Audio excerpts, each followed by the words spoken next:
Hello everybody, welcome to Tiny Tots Hub. Today we are going to learn about amphibians. We shall learn about amphibians in 4 simple steps. First, reading about them, and then critical thinking and solving some exercises. Then we'll be having analysis of their changing form through a life cycle.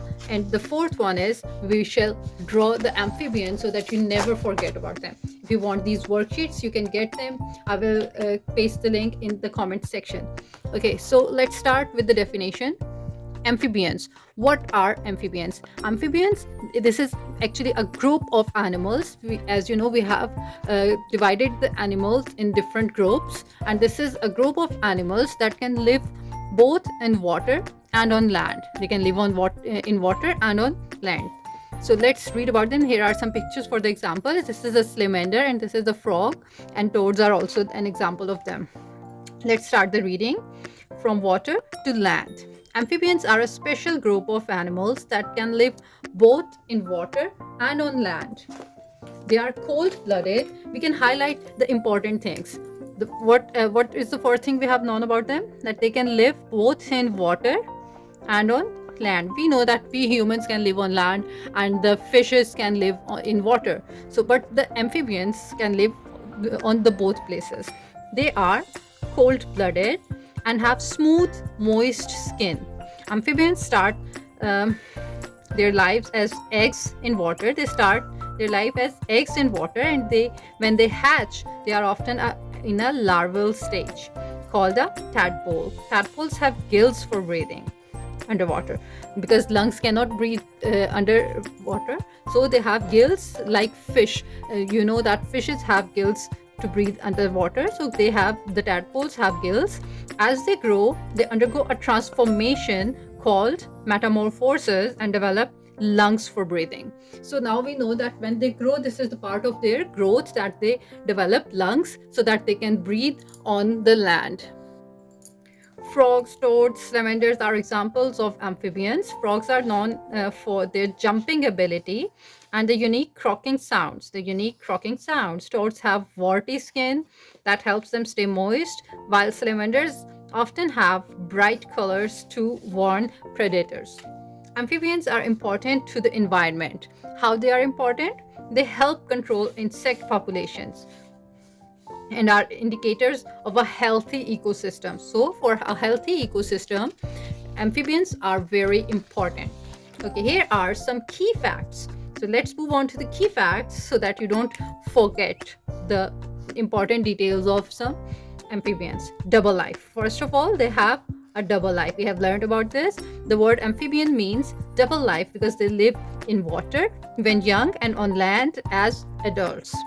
Then eggs in water. They lay soft jelly-like eggs in water. Examples: frogs, toads, salamanders, and newts. Breathing. They breathe through their skin and lungs. Metamorphosis. What is metamorphosis? They change form as they grow from a tadpole with a tail and gills to an adult frog. Okay, here we can have the life cycle. Metamorphosis, what did they say? They change form as they grow from a tadpole with a tail and gills to an adult frog. We can see the life cycle of a frog. Okay, if we started from here, the adult frog lays eggs in water. The eggs are sticky and jelly-like. We have learned about this jelly-like eggs, and the eggs then convert into a tadpole. The tadpole then becomes tadpole with legs. It grows the legs. It has a long tail. It is kind of, it seems like a type of fish, and then it grows its legs. And then it becomes a froglet. It still has a long tail, and then it becomes an adult frog. And then the adult frog again lays jelly-like eggs in water. So all this process, you can see there's a huge difference in the shape of this adult frog and the tadpole. So this is called metamorphosis because they change their shape and size and the whole look. They change it. Okay, so let's move forward. Now we'll be solving some exercises. Amphibians can live on land. We have read everything about amphibians. So now you can tell me the answer. You can write down your answers in the comment section. Amphibians can live only on land. Is it true? No, it's false, because they can live both in water and on land, because they are amphibians, which means double life. So tadpoles have gills for breathing underwater. Is this true? Yes, this is true. They have gills. Frogs are known for their jumping ability. That's true. Have you seen frog jumping? All amphibians have dry, scaly skin. No, they have moist skin. Amphibians help control reptile population. Do they? No, they help control insect population. We have read they help control insects. So this statement is false. Okay, now answer the following question using information from the text. What type of skins do amphibians have? What type of skin do they have? They have smooth, they have moist skin. Moist and smooth skin. What is larval stage of amphibians called? That is called tadpole. What is that called? Tadpole. What happens during the metamorphosis? They develop lungs for breathing. They develop lungs for breathing. Name 2 examples of amphibians. We can say frogs, which are most common, and salamanders. Okay, why are amphibians important? Because they help control insect population, because they eat